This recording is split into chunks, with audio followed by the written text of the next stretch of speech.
大家好，欢迎来到秋月漫谈。我用真实、缓慢、清晰的中文聊语言、人生、文化、科技，关注那些你我都关心的事情。我是主播秋月。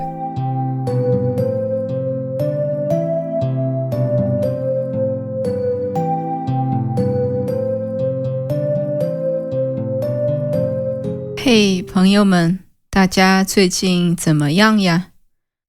这期播客，我想聊一个最近我一直在想的一个话题，那就是我们人类到底是在变聪明还是在变笨，尤其是在 AI 的这个时代里。那之所以想到这个话题，主要是因为最近我和我的男朋友一起看了一部电影，叫做《蠢蛋进化论》，英文名是 Idiocracy。也许你也曾经听说过或者看过这部电影。这部电影其实是蛮老的一部喜剧片了，它是拍摄于2006年的一部电影。故事的设定是这样的，一个非常普通的美国士兵，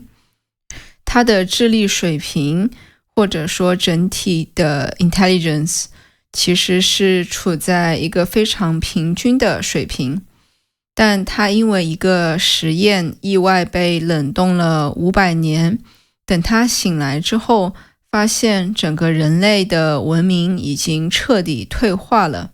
而原因很简单，就是在过去几百年里，聪明的人因为各种各样的原因，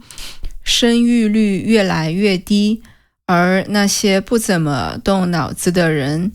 智商比较低的人，反而生了一堆孩子。那久而久之，整个社会的平均智力水平就这样一代一代的往下滑，直到500年后，人们不知道怎么去维修一些很简单的东西，也没有人知道农作物的生长是需要水，而不是碳酸饮料等等。这样一些在今天看来是常识的事情，在这部电影所创造的500年后的世界里，就像是只有最聪明的人才知道的事情。这部电影在2006年拍摄的时候是作为一部喜剧片来拍摄的，但是一般一个好的喜剧都是在影射一些现实当中存在的问题。影射的英文就是 alluding to something。在2006年的那个时代，可能会影响到人类智商或者知识水平的，大概也就是电视或者是刚刚兴起的互联网。但是在今天这个语境下看来，这个会影响人们智商水平、知识水平的媒介比那个时候更多了。电视自然还是存在的，但是在电视的基础上，还有更多我们无法改变的趋势在影响我们的注意力，在影响我们的智商水平，比如说社交媒体，比如说短视频，甚至是 AI。 所以这个电影在今天看来，比在2006年的那个时间段看会更有讽刺的意味在。那这一期我就想借这个机会来聊一聊这个问题，那就是人类真的有在变笨吗？那我会从几个角度来看这件事情，一个是目前有的一些研究和数据，以及最后我自己也会聊聊我的看法。那首先我们来看一看有没有一些实际的证据来支持人类在变笨这个说法。首先，我要介绍一个概念，叫做 Flynn 效应 （Flynn Effect）。在整个20世纪，全球的 IQ 测试，也就是智商测试的分数一直在稳步上升，那平均每10年大约上升3分。研究者把这个现象命名为 Flynn 效应，用来纪念最早发现并且记录这个规律的研究者 James Flynn。那这个趋势持续了将近100年，几乎覆盖了所有的发达国家。那发达国家指的就是 developed country。为什么没有提到发展中国家呢？并不是说发展中国家的人的 IQ 水平没有上升，只是因为数据的缺少。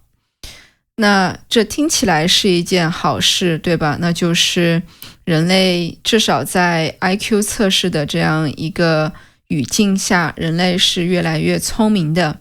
但是最近这几十年开始，事情有一些不一样了。那包括来自北欧、英国、美国等等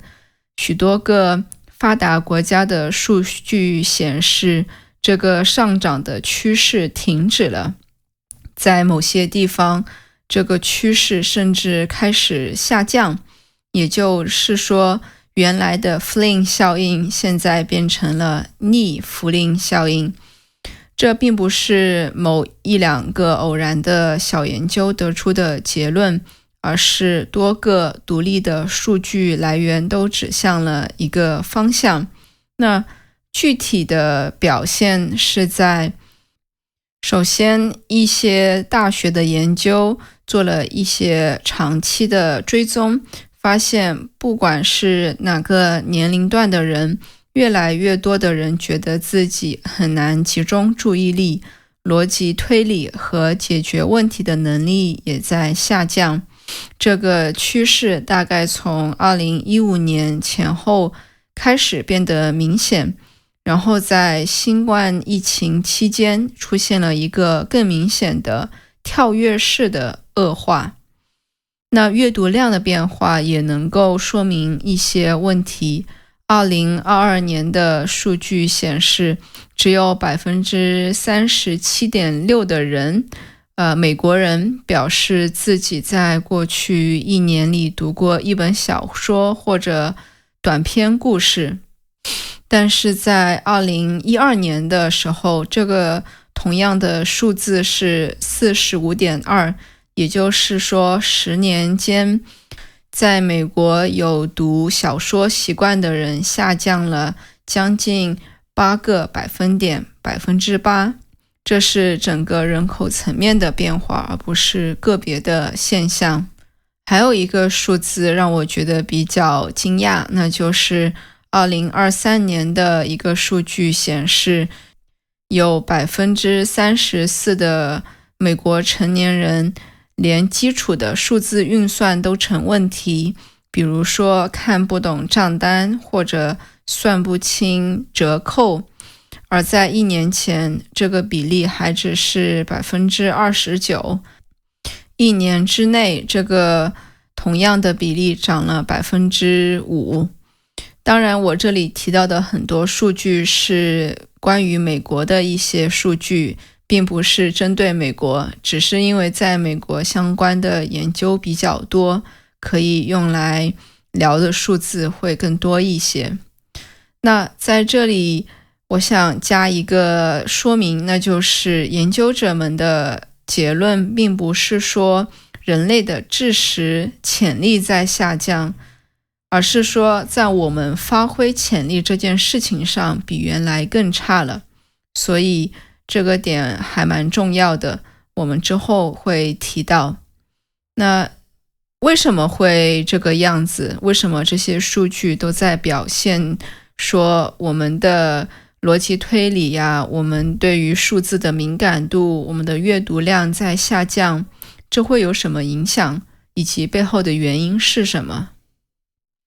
有几个因素吧。首先是工具的问题。那如果你看一看人类的发展历史，就知道人类一直在用工具来延伸自己的能力。比如说，在很久很久以前，我们需要用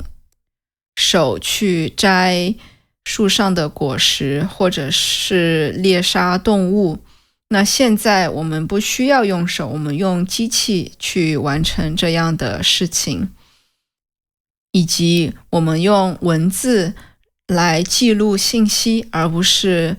记录在我们的大脑里。我们计算的时候也不需要用手算或者脑算，而是用计算器来完成复杂的数学的计算。地图也是，原来我们没有谷歌地图的时候，需要记住所有的路线，从家到公司，以及在一个陌生城市认路的能力。但现在我们只需要用导航，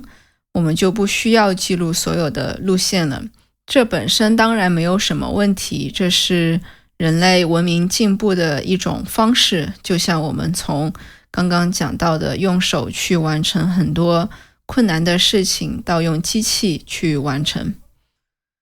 有一个研究者发现了一个很有意思的现象，叫做谷歌效应。也就是当人们知道某一个信息可以随时在外部查到的时候，大脑就不会主动去记忆它了，因为记忆是需要消耗能量的，而我们的大脑本身天生就是一个非常懒惰的这样一个器官。如果他觉得反正以后可以搜索，那他就不会把这个信息真正的存进去。这就带来了一个问题，记忆不只是存储功能，它还是我们思考的原材料。我们能够想到的东西，能够建立的联系，很大程度上取决于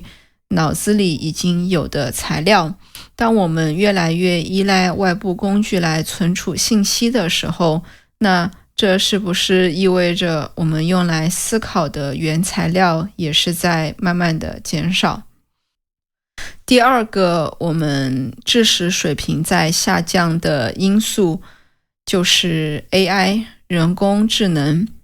这是一个更新也更有争议性的话题，包括现在很多人以及我自己都开始把很多日常的思考任务拿来给 AI 完成，比如说起草邮件，比如说总结一篇长文章的主要的论点，甚至是一些分析问题的工作内容，我都会由 AI 来完成，然后我来做一些后期的润色以及和别人的沟通。这里就有一个非常真实的问题值得我们思考，那就是更多的使用 AI 来做分析以及总结信息的这样一个过程，是不是真的解放了我们的脑力，让我们去做更有价值的事情，还是让我们的大脑变得越来越懒惰，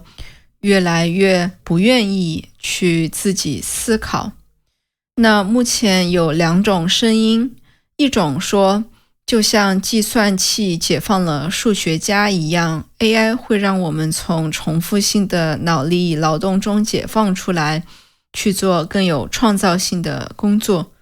但也有另外的一些声音和数据显示，短期之内，也就是在 ChatGPT 真正公布之后的几年来，我们的认知能力的确有在下降。这个问题我还没有非常明确的答案，目前的研究也不能解决这个问题，所以我们还需要再过几年才能够真正看清楚 AI 对我们知识水平的影响。那第三个因素也是所有人都有共识的一个因素，那就是注意力的碎片化，也就是我们社交平台上的一些短视频对我们的影响。这里的例子包括 TikTok、Instagram Reels、YouTube Shorts 这样的一些短视频，可能是15秒、30秒等等的这样一些短视频，会让我们把大量的时间花在极度碎片化的内容上。我之前也有一期播客聊到社交媒体对我们的影响，对吧？那里我有深度的去聊这个话题。那这样一种消费自己注意力的方式，其实是在训练我们的大脑更偏向于快速的直觉式的反应，而不是慢下来做深度的分析和思考。有一本非常出名的书叫做快思考和慢思考。这本书的作者是一个心理学家，他把人类的思维方式分为2种模式，快思考和慢思考。那快思考指的是我们按照本能的直觉的这样一种思考，非常的省力，而慢思考是理性的，有分析性的，需要消耗很多的能量。那今天的社交媒体的环境，在每一个细节上都是在奖励快思考。当我们刷到有趣的内容就点赞，感到无聊就滑走，然后整个社交媒体的算法会给你推荐越来越多喜欢的内容。有时候我拿起手机看 YouTube 或者是别的一些社交媒体的内容，我就好像没有办法把手机放下一样。所以这样的一种消费内容的方式，让我们的大脑习惯了这种快思考的方式，然后当我们需要进行真正有价值的深度思考、逻辑推理以及长时间的关注的时候，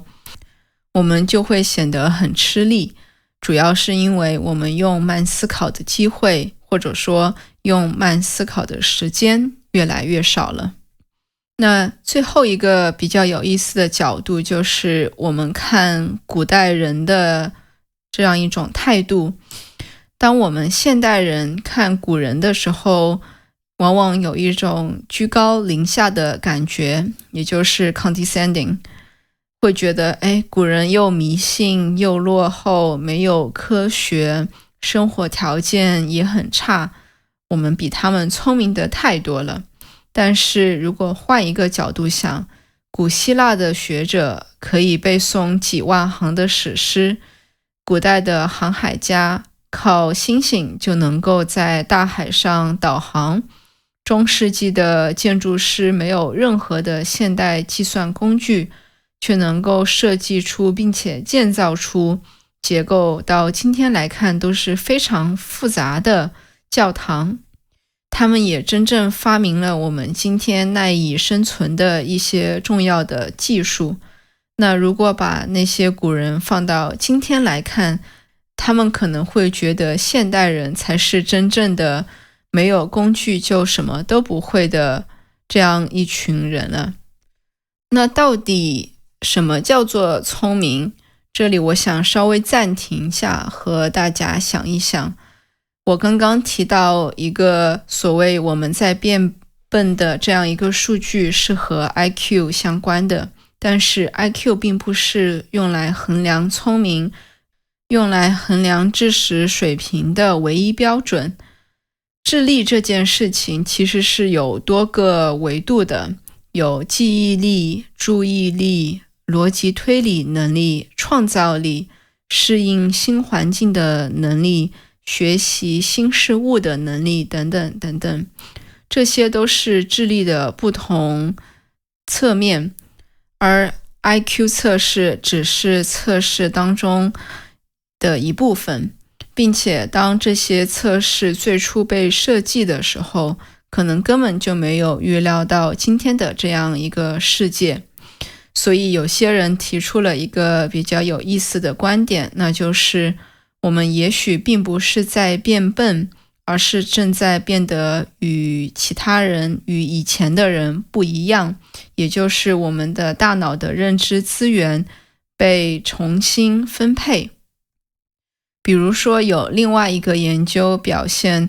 IQ 分数下降最明显的是数字计算和词汇理解这两个领域，而这两个领域也恰好是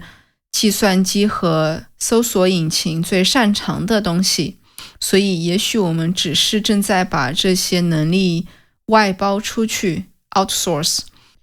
同时我们在其他的维度上发展出了新的能力，比如说在不同领域之间的信息的整合，以及筛选和判断大量信息的能力。但是虽然这个说法有一些道理，但我想了一段时间之后觉得有一个问题，那就是比如说注意力、深度思考、独立记忆，这些东西并不是考试会考的内容，它们是我们理解这个世界、做出判断并且形成自己观点的最基础的一些工具。如果这些能力在退化，那不管是在别的地方我们有什么新的技能，这都是一个值得担忧的趋势。所以我的看法到底是怎样的？那简而言之，我认为是的，我们整体上整个人类都在变笨。这个数据是真实的，我刚刚提到的数据以及趋势也是非常清晰的。但我并不是想故意制造焦虑，因为工具本身没有错，计算器、搜索引擎、AI 等等，它们本身没有错，只是我们和这些工具之间的关系出了一些问题。我们从使用工具变成了依赖工具，然后有一天可能我们把自己本来就应该自己思考的部分也交了出去。但是这件事情和每一个个体有什么关系呢？说实话，没有什么关系。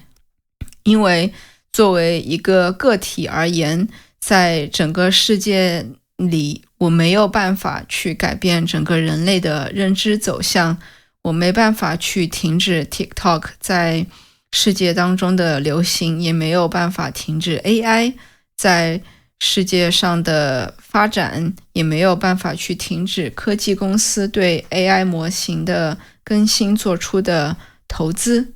这是一个宏观层面的趋势，不是我能够影响的事情。而且说实话，这个事情可能和我们的日常生活也没有非常直接的联系。但是我并不是在说我对这件事情就一点都不关心，因为当我了解到人类是在逐渐变得笨的这样一个趋势下，我能够更清醒地知道自己生活在一个什么样的环境里。当我知道自己在对抗的是什么的时候，那我就可以有意识地去保持自己的一些能力，比如说阅读，比如说独立思考，以及有意识地使用工具而不是被工具使用的这样一些意识。这样的意识在现在看来比以前更重要了。在刚刚讲到的电影里，那个穿越到未来的普通士兵，他之所以成为了500年后最聪明的人，不是因为他有多天才，而是因为他还保留着最基本的思考能力，而其他人都已经停止了思考。所以这也许就是今天的现实，本身门槛没有提高，只是大多数人在降低自己的标准。所以在这样的环境下，作为每一个个体，可能只需要稍微努力一点点，多读一本书，多想一个问题，有任何问题不要立马就去问 AI， 而是自己稍微想一想，再去搜索答案。这样的话，可能你就已经是相对清醒的那个人了。那在结束之前，我想让你思考一个问题，那就是你上一次做一件需要长时间、需要持续专注的事情是什么时候？上一次你凭借自己的好奇心去真正深入了解某个问题的时候是很久以前吗？以及你认为人类是在逐渐的变笨吗？欢迎留言和我一起讨论。那这期的播客到这里就结束了，我们下期再见，拜拜。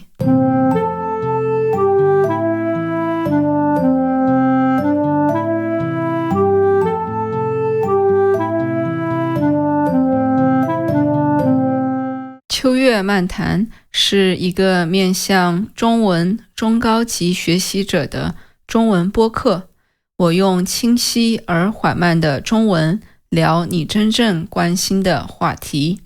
除了免费的播客 newsletter 以及带有中英字幕的视频之外，我还提供针对严肃中文学习者的付费内容，包括修订后的中英文文本，播客里较难的单词和例句，以及与播客内容相关的问题，都附带我的录音。每个月还会有一次播客话题的投票。感兴趣的话，欢迎查看我的 Patreon 内容。谢谢你的收听，我们下期再见。